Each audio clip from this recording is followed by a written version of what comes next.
Hi everyone, and welcome to our first Monthly Motivator. Our idea with this is to give you a quick nudge once a month with some of the key important topics that we feel are important to you achieving health and vitality. Remember, our goal is to help you live pain-free with health and vitality so that you can achieve your goals and live your dreams. The Monthly Motivator is only intended to be short and sweet, okay, and cover some of the key points, not all of them, and not give you a whole load of extra information.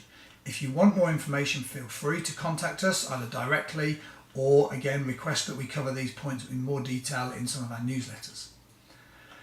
Once you're done with this, I would be very grateful if you could scroll to the bottom and help us set the agenda for next month and the month after, so that by giving us a little bit of feedback on the sorts of things you want to hear about. So, this month we're going to be talking about sleep. The clocks have gone back, the nights are very much drawn in, and people are really feeling the impact of those shorter days and longer nights. The first point I want to raise about sleep is that it is normal to want more sleep at this time, okay? Go with it, enjoy it, okay? Get yourself tucked in, do the things that you enjoy doing when the weather's foul and all the rest of it, and get to bed, all right? You can still get yourself up in the morning if you need to, if you've got plenty of things to be doing.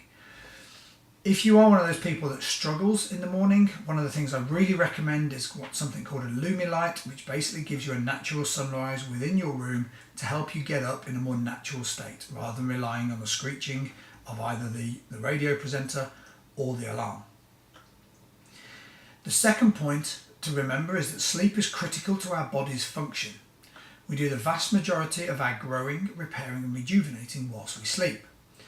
Good regulation of the hormones that control our sleep-wake cycle does a vast amount to ensure our health during our waking hours.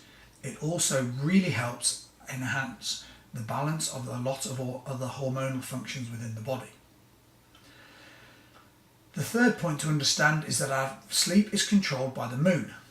The moon controls all of the tides across the planet. And as our bodies are 65 to 80% water, depending on which literature you read, then it's pretty easy to understand that the moon is going to control us. The third point then will dictate about how we let the moon control us. To harmonise with the moon cycles, we should aim to be getting to bed between 10 and 10:30 at night and 6 and 6:30 in the morning. Our bodies go through their physiological repair cycles between the hours of 10 and 2 and go through their psychological repair between the hours of 2 and 6. What is most important to remember about this is that if you miss it, it has gone. You can't get it back. So you can't go to bed at 12 and sleep till 8 and think you're getting the same thing. You go to bed at 12 o'clock, you have lost half of your time to recover physically. So you get up the next day less fresh, less physically able to stand up to the day than you were the day before. If you continue to do this day after day, month after month, you get more and more sick and less healthy and less vital. And that's not what we're interested in.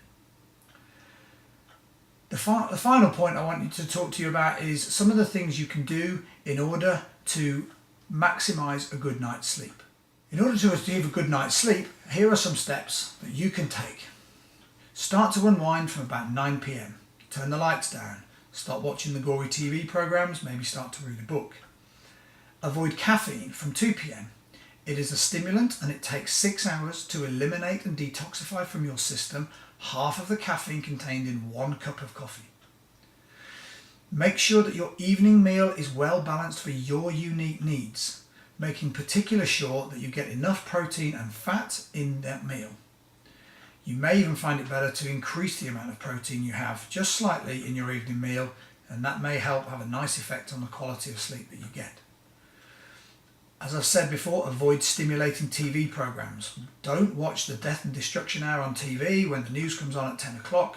All it's going to do is jack you up and get you really souped up and hacked off with the world.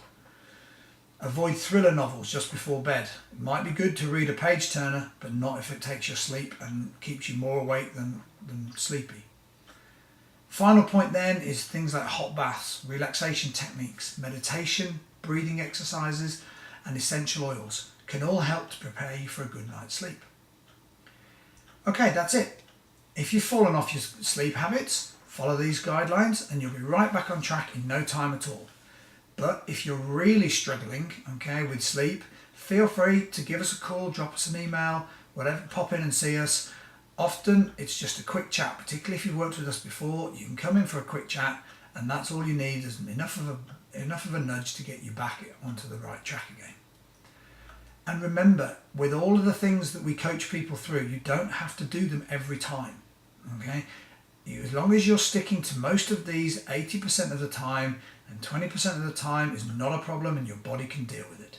The problem comes is when you're only dealing with 20% of these 20% of the time, and you're doing that day after day after day. So I hope you've enjoyed our monthly motivator. Please remember to scroll down to the bottom of the page and answer the quick question to let us know your thoughts. Have a good month.